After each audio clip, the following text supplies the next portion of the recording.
all assalamu alaikum warahmatullahi wabarakatuh. Welcome to my channel Home Cooking with Zainul. This video sponsored by BuyMode e-shopping app. BuyMode e-shopping application is one of the shopping app now available Play Store and App Store. Play Storeலயும் சரி App Storeலயும் சரி இந்த app அவைலபிளாக இருக்குது. கண்டிப்பாக போயிட்டு check பண்ணி பாருங்கள். நான் லிங்க்கை டிஸ்கிரிப்ஷனில் கொடுத்துருக்குறேன். போயிட்டு இன்ஸ்டால் பண்ணிவிட்டு செக் பண்ணிக்கோங்க. வீடியோக்குள்ளே போகிறதுக்கு முன்னாடி என்னுடைய சேனலை மறக்காமல் சப்ஸ்கிரைப் பண்ணி வச்சுக்கோங்க. இன்றைக்கி நம்ம வெஜ் குருமா எப்படி செய்யலான்றதை தான் பார்க்க போகிறோம். பட்டாணி, காலிஃப்ளவர், பொட்டேட்டோ மூணும் சேர்த்து செய்ய போகிறோம்.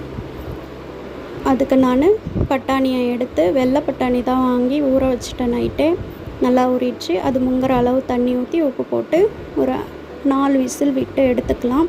காலிஃப்ளவரையும் நான் எடுத்து க்ளீன் பண்ணி நல்லா பெருசாக எடுத்துக்கோங்க. குட்டி குட்டியாக போட்டால் ரொம்ப குழஞ்சிடும். அதனால் பெருசாக அரிஞ்சிக்கோங்க. அதுக்கப்புறம் வெங்காயம், தக்காளி, தேங்காய், ஜீரகம், பெருஞ்சீரகம் போட்டு அரைச்சி எடுத்துக்கலாம். வெங்காயம், தக்காளி, கொத்தமல்லி தழை இதெல்லாம் அரேஞ்ச் பண்ணி வச்சுக்கலாம். கூட உருளைக்கிழங்கையும் தோல் சீவிட்டு கட் பண்ணி வச்சுக்கிட்டேன். குழம்புத்தூள், கரம் மசாலா, மிளகாய்த்தூள், மஞ்சள் தூள் இதெல்லாம் நான் குழம்புக்கு தேவையான அளவுக்கு எடுத்து ஒரு தட்டில் எடுத்து வச்சுக்கிட்டேன். இப்போது பட்டாணி நல்லா வெந்துடுச்சு. அதை எடுத்து வச்சுக்கலாம். தேங்காயும் அரைச்சி எடுத்துக்கிட்டேன். அப்புறம் இஞ்சி பூண்டு பேஸ்ட் இதுக்கு தேவையான அளவு எடுத்து வச்சுக்கலாம். ஒரு பாத்திரத்தை வச்சு ஆயில் ஊற்றி நல்லா சூடேறின பிறகு வெங்காயத்தை போட்டு தாளிச்சிக்கலாம். வெங்காயம் நல்லா உப்பு போட்டு தாளிக்கும்போது அந்த கண்ணாடி பதம் வந்த பிறகு தக்காளியும் போட்டு தாளிச்சிக்கலாம். நல்லா வதக்கிக்கோங்க. இந்த குருமா நம்ம ரைஸுக்கும் யூஸ் பண்ணிக்கலாம், சப்பாத்திக்கும் யூஸ் பண்ணிக்கலாம். 2 in 1 தான் நான் ரெடி பண்ணுறேன். இப்போ தக்காளி போட்டு நல்லா தாளிச்சிக்கலாம். வதங்கின பிறகு இஞ்சி பூண்டு ஆட் பண்ணி வதக்கிக்கலாம்.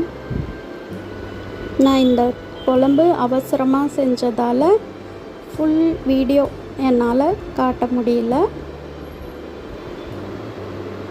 இப்போது இஞ்சி பூண்டும் நல்லா இதாகிடுச்சு, வதங்கி வந்துடுச்சு. இந்த நேரத்தில் நம்ம எடுத்து வச்ச மசாலாங்கெல்லாம் சேர்த்து நல்லா வதக்கிக்கலாம். நான் ஆயில் கம்மியாக ஊற்றுறதால இந்த மாதிரி தான் இருக்கும்.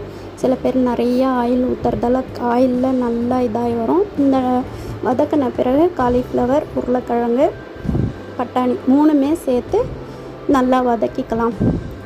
நான் தேங்காவையும் இப்போ அரைச்சி ஊற்றிடுறேன். காரணம் என்னன்னாக்கா, நான் கொதிக்க வச்சு லாஸ்ட்டாக தான் ஊற்றுவேன்.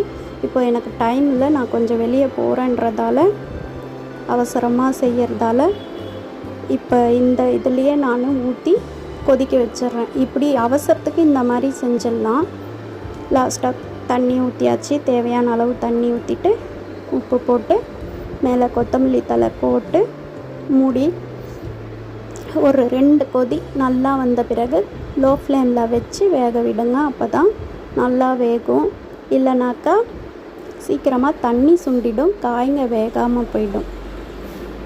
இப்போ பாருங்கள் நல்லா கொதிக்குது. வாசனை நல்லா செம்ம வாசனை வருது.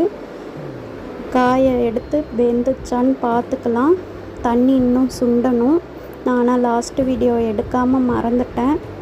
ரொம்ப நல்லா கொதிச்சிச்சு. இன்னும் கொஞ்சம் கெட்டியாக ஆகிற அளவுக்கு நான் வீடியோ எடுக்க விட்டுட்டேன், சாரி. இது சப்பாத்தியோடு சர்வ் பண்ணிக்கலாம். இந்த வீடியோ உங்களுக்கு யூஸ்ஃபுல்லாக இருந்திருக்கும்னு நினைக்கிறேன். மறக்காமல் ஹோம் குக்கிங் வித் ஜெய்னுல் சேனலை லைக் பண்ணுங்கள், ஷேர் பண்ணுங்கள், கமெண்ட் பண்ணுங்கள். மறக்காமல் சப்ஸ்கிரைப் பண்ணி பெல் ஐக்கானை கிளிக் பண்ணி வச்சுக்கோங்க. தேங்க்ஸ் ஃபார் வாட்சிங். அஸ்ஸலாமு அலைக்கும் வரஹ்மத்துல்லாஹி வபரகாத்துஹு.